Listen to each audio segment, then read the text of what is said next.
பௌர்ணமி ஒவ்வொரு மாசத்திற்கும் ஒரு முறை வரும். எல்லாருக்கும் தெரிஞ்ச விஷயம். ஒவ்வொரு மாதத்திலும் வரக்கூடிய பௌர்ணமிக்கு ஒரு சிறப்பு இருக்கு.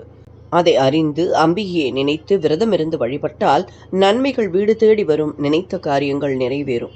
இந்த மாசி மாத பௌர்ணமியில் விரதமிருந்து அம்பிகையை வழிபட்டால் செல்வம் பெருகும் அப்படிங்கிறது ஐதீகம். பௌர்ணமியில் தங்களுடைய இஷ்ட தெய்வம் அல்லது குல தெய்வத்திற்கு பூஜைகள் வழிபாடுகள் செய்கிறது மிக சிறந்த பலனை தரும். ஒவ்வொரு மாத பௌர்ணமியும் ஒவ்வொரு குறிப்பிட்ட நட்சத்திரத்தில் தோன்றும். அந்த வகையில் மாசி மாதம் வரும் பௌர்ணமி மகம் நட்சத்திரத்தன்று தோன்றுகிறது. எனவே பௌர்ணமி அன்னைக்கு அம்பிகை சிவபெருமானை வழிபடுவதோடு மட்டுமல்லாமல் கேதுவின் தெய்வமான விநாயகரை வழிபடுவதும் சிறப்பம்சமாகும். ஆனால் இந்த ஆண்டு பௌர்ணமி மகம் நட்சத்திரம் முடிந்த பின்னர் பூரம் நட்சத்திரத்தில் தோன்றுகிறது. வியாழன் மற்றும் வெள்ளியன்று பௌர்ணமி திதி வரது. அம்பாள் நட்சத்திரமான பூரம் அன்னைக்கு பௌர்ணமி வருவதும் மிக சிறந்த விசேஷமானதாகும். இன்றைக்கு விரதமிருந்து அம்பாளை வழிபட்டால் அனைத்து செல்வங்களும் பெறலாம். பௌர்ணமி தினத்தன்னைக்கு கிரிவலம் சென்றால் வீட்டில் வறுமை நீங்கி ஆரோக்கியம், மன நிம்மதி ஏற்படும். அனைவரும் இன்புற்று வாழ வாழ்த்துக்கள்.